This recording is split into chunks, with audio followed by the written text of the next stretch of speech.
Salam sejahtera, terima kasih karena bersama dengan saya di Nazilin Unity Channel. Berita yang kita tunggu-tunggu ialah, apakah nasib 6 ahli parlimen bersatu yang mengisytiharkan sokong pada Anwar Ibrahim?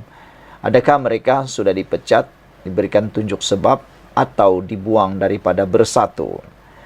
6 ahli parlimen bersatu kata, setakat ini tiada surat tunjuk sebab dari bersatu. Itu daripada Syed Abu Hussein. 6 ahli parlimen Parti Pribumi Bersatu Malaysia Bersatu yang mengisytiharkan sokongan kepada Perdana Menteri Datuk Seri Anwar Ibrahim masih belum menerima sebarang surat tunjuk sebab susulan pindaan perlembagaan yang dibuat oleh parti pada 2 Mac lalu. Ahli Parlimen Bukit Gantang Datuk Syed Abu Hussein Hafiz Syed Abdul Fasal berkata, setakat ini tiada perubahan melibatkan status ke-6 ahli parlimen tersebut. Setakat ini tidak ada surat tunjuk sebab dan sehingga kini keadaan kami status quo, tidak ada apa-apa perubahan, katanya ketika dalam sidang media di Baitul Husnan Puchong pada Rabu.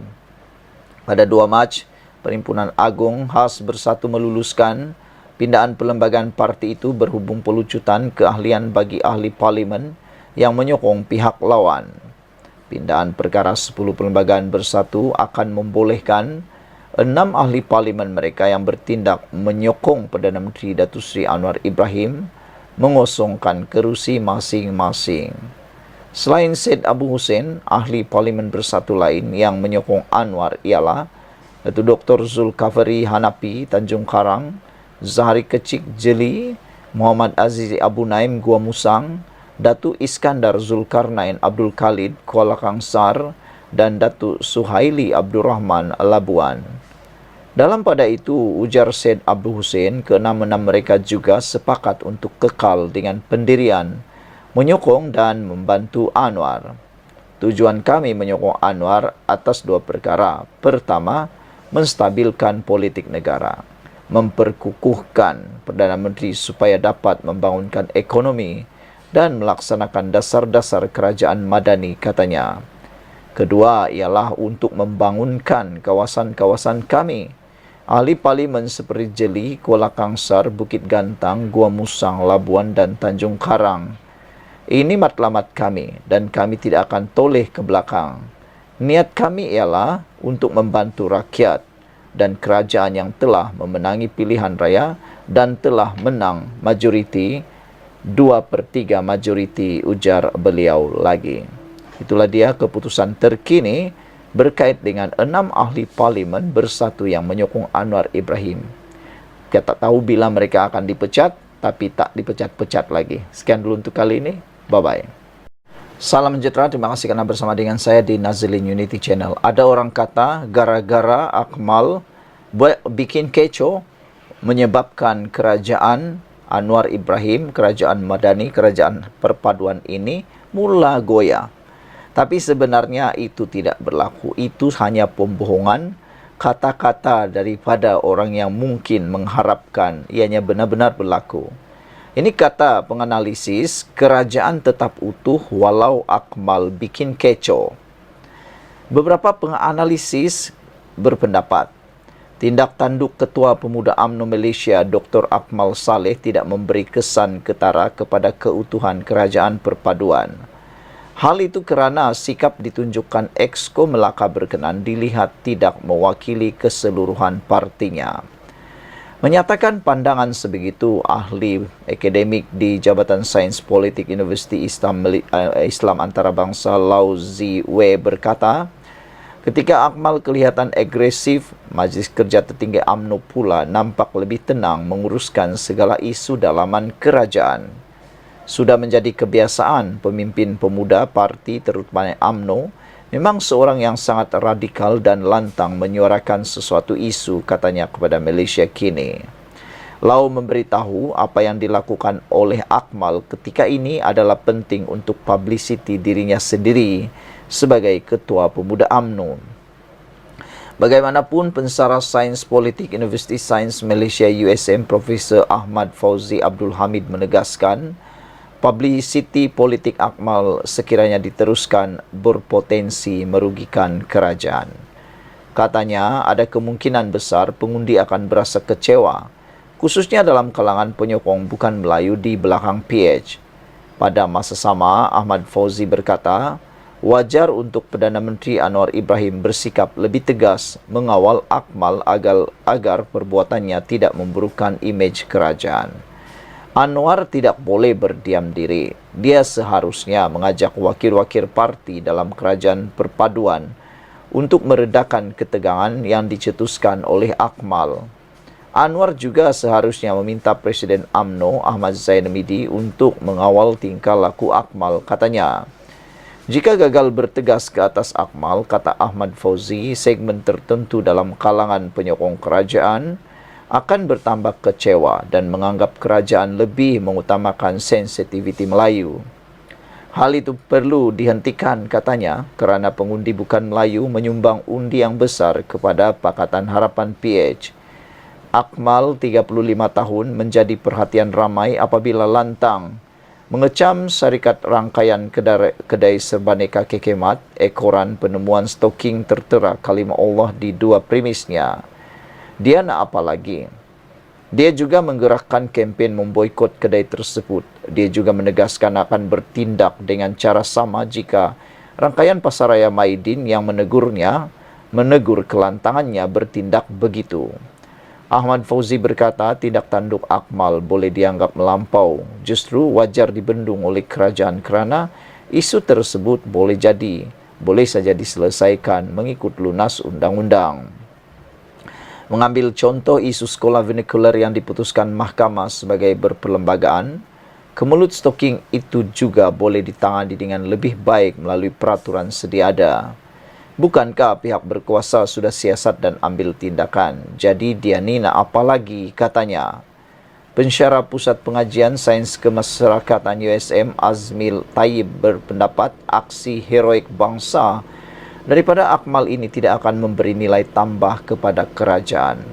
Berbanding dianggap boleh menarik undi Melayu, Azmil berkata kelakuan Akmal bahkan berpotensi mengurangkan undi penyokong Pakatan Harapan PH.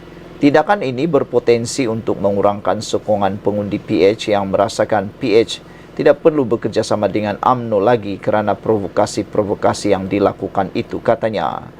Sementara itu, penganalisis politik dari Universiti Sains Islam Malaysia, Profesor Madya Muhammad Azmir Muhammad Nizah berkata, apa yang dilakukan Akmal memang sesuai dengan sifat UMNO yang berpaksikan perjuangan bangsa Melayu. Secara umumnya, Akmal hanya ingin menunjukkan semangat UMNO dia, katanya.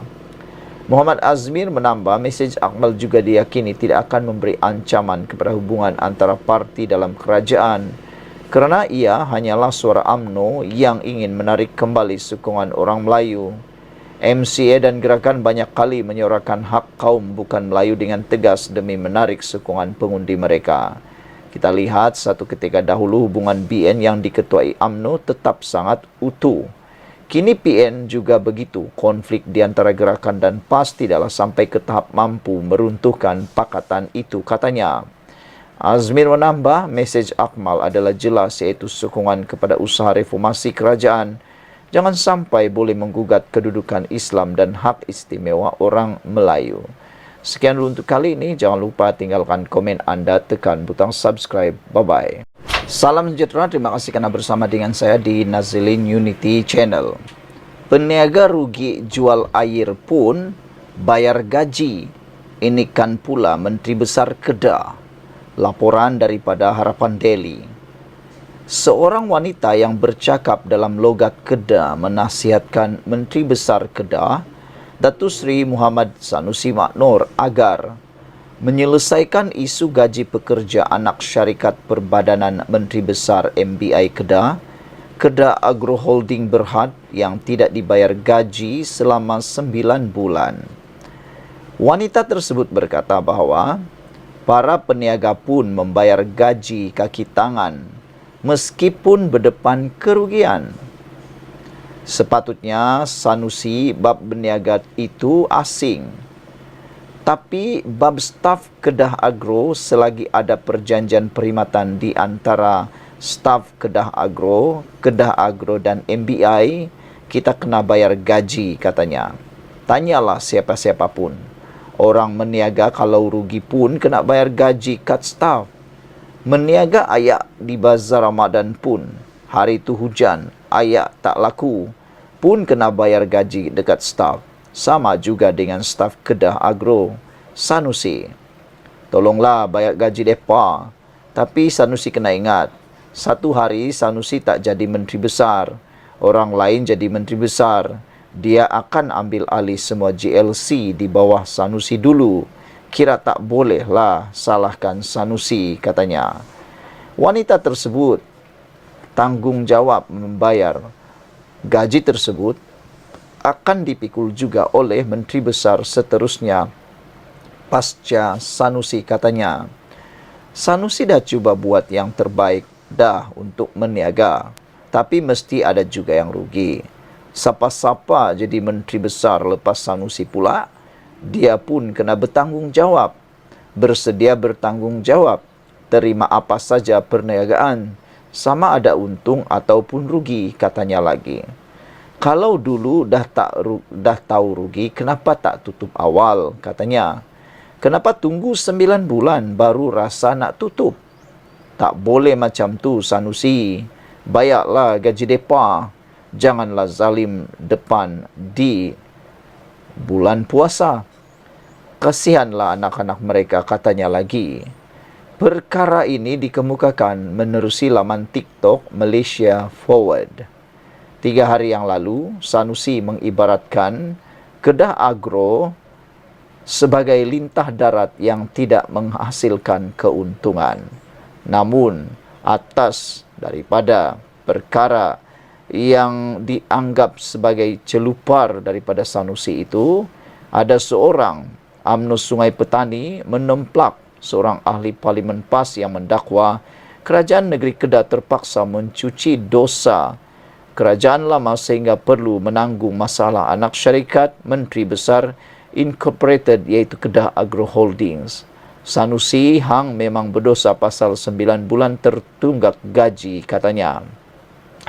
Ketuanya Datu Sahim Muhammad Yusuf berkata, yang berdosa sebenarnya adalah Menteri Besar Kedah, Datu Sri Muhammad Sanusi Maknur, kerana gagal melunaskan gaji kaki tangannya selama 9 bulan. Beliau turut membandingkan dengan 3 pentadbiran Menteri Besar terdahulu yang tidak pernah culas membayar gaji pekerjanya. Baru-baru ini ada satu ahli berhormat dari ahli Parlimen PAS. Dia sebut Kedah Agro Holdings ini dosa orang-orang lama yang terpaksa dicuci oleh kerajaan negeri.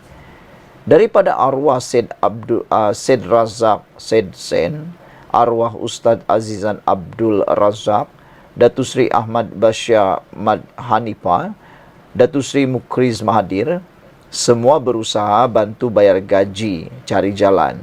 Bila mai dekat Sanusi, dia yang tak bayar gaji 9 bulan. Siapa yang berdosa? Menteri Besar lepas semua bayar, katanya. Sepanjang yang saya tahulah, orang-orang lama yang menjadi Menteri Besar bertanggungjawab cari jalan usaha bayar gaji, katanya. Sebelum ini, ahli Parlimen Alor-Setar yang juga Ketua Pemuda PAS, Afnan Hamimi, Taib mendakwa masalah Kedah Agro Holdings kini terpaksa ditanggung kerajaan negeri Kedah sedangkan ia berlaku di bawah pentadbiran kerajaan lain. Sanusi pula pada semalam mengibaratkan anak syarikat MBI itu umpama lintah apabila tidak mampu menjana pendapatan sendiri.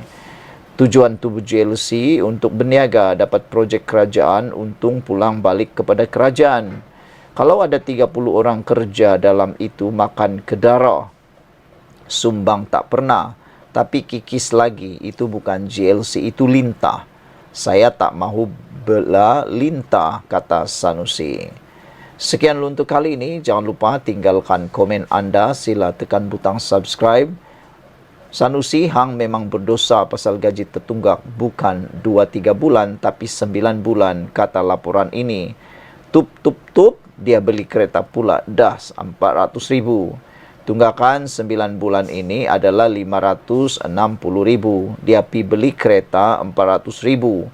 Di mana keprihatinan, kasih sayang seorang pemimpin kepada 24 kaki tangan Kedah Agro Holdings, soalnya lagi. Sekian dulu untuk kali ini. Jangan lupa tinggalkan komen Anda, tekan butang subscribe. Bye-bye. Salam sejahtera. Terima kasih karena bersama dengan saya di Nazilin Unity Channel. Berbanding padu, saya rasa ini lagi yang paling ditakuti oleh ahli-ahli parlimen yang ada di Malaysia. Manakan tidak takut? Ikuti ulasan selepas ini. Jangan lupa tekan butang subscribe. Ramai orang takut isi padu. Rafizi kata ramai yang tak isi padu kerana ada masalah peribadi, isu peribadi, bukan kerana isu padu itu, tetapi isu peribadi mereka. Tapi kali ini, apa yang kita akan ulas ialah ini perkara yang lebih ditakuti oleh ahli parlimen. Kita tak tahu berapa peratuskah ahli parlimen telah mengisytiharkan harta. Tetapi apabila perkara ini ditegaskan, Azalina memberitahu pengisytiharan harta bagi anggota pentadbiran dan ahli parlimen akan dikuatkuasakan menggunakan format baharu dalam masa terdekat. Saya bersetuju dan kita semua seharusnya bersetuju. Bagi mereka yang bersetuju untuk kali ini, sila tinggalkan komen Anda di ruangan komen, tulis setuju atau tulis nombor 1 bagi Anda yang setuju. Kalau tak setuju, tak apa, tulis nombor 0. Tapi saya rasa 100% rakyat di Malaysia ini bersetuju supaya semua ahli parlimen, anggota pentadbiran perlu mengisytiharkan harta mereka. Isytihar harta ahli parlimen melalui LHDN. Pengisytiharan harta bagi anggota pentadbiran dan ahli parlimen perlu dilakukan melalui lembaga hasil dalam negeri LHDN bagi memastikan ia lebih tepat dan telus. Penganalisis politik daripada Universiti Malaysia, Utara Malaysia UUM, Muhammad Afifi Abdul Razak berkata, LHDN ada mekanisme untuk mengenal pasti harta dan punca pendapatan rakyat Malaysia. Kalau setakat isi borang atau isytihar harta atas kertas sudah pasti, maklumat diberikan tidak secara terperinci. Saya tidak faham kenapa kerajaan buat macam itu. Kalau dengan LHDN, tiada yang boleh sorok, katanya. Kalau ikutkan, kena buat melalui SPRM juga, namun risau akan memberi tanggapan negatif terhadap mereka. Jadi boleh guna LHDN untuk isytihar harta sebab semua pembayar cukai melakukannya, katanya ketika dihubungi Sinar Harian. Pada Isnin, Menteri di Jabatan Perdana Menteri, Undang-Undang dan Reformasi Institusi Datuk Seri Azalina Othman Said memberitahu pengisytiharan harta bagi anggota pentadbiran dan ahli parlimen yang dicadangkan dalam mesyuarat Jawatan Kuasa Khas Kabinet Tata Kelola Nasional akan dikuatkuasakan menggunakan format baru dalam masa terdekat. Pada Julai tahun 2019 ketika pentadbiran Pakatan Harapan PH 1.0, Dewan Rakyat telah meluluskan usul pengisytiharan harta yang menetapkan semua ahli parlimen perlu mengisytiharkan harta mereka termasuk isteri atau suami, anak serta pemegang amanah dalam akuan berkanun. Akuan berkanun terbabit kemudiannya perlu dikemukakan kepada Yang di-Pertua Dewan Rakyat dalam tempoh 3 bulan daripada tarikh usul itu dipersetujui dan disalinkan kepada Ketua Pesuruhjaya SPRM. Senarai nama ahli parlimen yang mengisytiharkan harta akan dipaparkan dalam portal SPRM dan hanya butiran pengisytiharan harta sahaja seperti jumlah pendapatan bulanan yang akan dipaparkan di portal berkenan, namun tidak dilakukan pada masa sekarang. Antara ahli parlimen yang ketika itu melakukan perkara tersebut adalah Datuk Eng Koh Ham. Beliau mengisytiharkan aset bernilai 75.81 juta, iaitu paling tinggi dalam kalangan wakil rakyat PH. Ia diikuti bekas Perdana Menteri Tun Dr. Mahathir Mohamad dan isteri Tun Dr. Siti Hasma Muhammad Ali yang mengisytiharkan aset bernilai 32.35 juta, manakala bekas Menteri Pembangunan Usahawan Datuk Seri Muhammad Rizwan Mad Yusof dan isteri turut mengisytiharkan aset bernilai 23 juta. Bekas Timbalan Menteri Perumahan dan Kerajaan Tempatan Datuk Raja Kamarul Bahrin Shah Raja Ahmad Baharudin Shah mengisytiharkan aset bernilai 15,3 juta ringgit bersama istri dan anaknya. Sementara itu, penganalisis sosiopolitik Universiti Malaya, Profesor Madya Dr. Awang Azman Awang Pawi berkata, penambahbaikan format pengisytiharan harta bagi anggota pentadbiran dan ahli parlimen menunjukkan komitmen kerajaan Madani mengenai aspek tata kelola yang lebih baik bagi memastikan semua pemimpin negara mempunyai integriti tinggi yang telus. Tindakan itu dapat meningkatkan keyakinan rakyat kepada anggota pentadbiran dan ahli parlimen bahawa mereka bersih. Bagaimanapun timbul persoalan, sejauh mana format baharu itu akan diterima oleh semua anggota pentadbiran dan ahli parlimen. Kerajaan sepatutnya memperjelaskan dengan lebih terperinci mengenai perkara tersebut agar lebih jelasnya lagi. Sekian untuk kali ini. Jangan lupa tinggalkan komen anda, tekan butang subscribe. Adakah anda juga setuju seperti saya bahawa isytihar harta ahli parlimen dan pentadbiran adalah wajib dan melalui LHDN? Kita jumpa lagi. Bye-bye.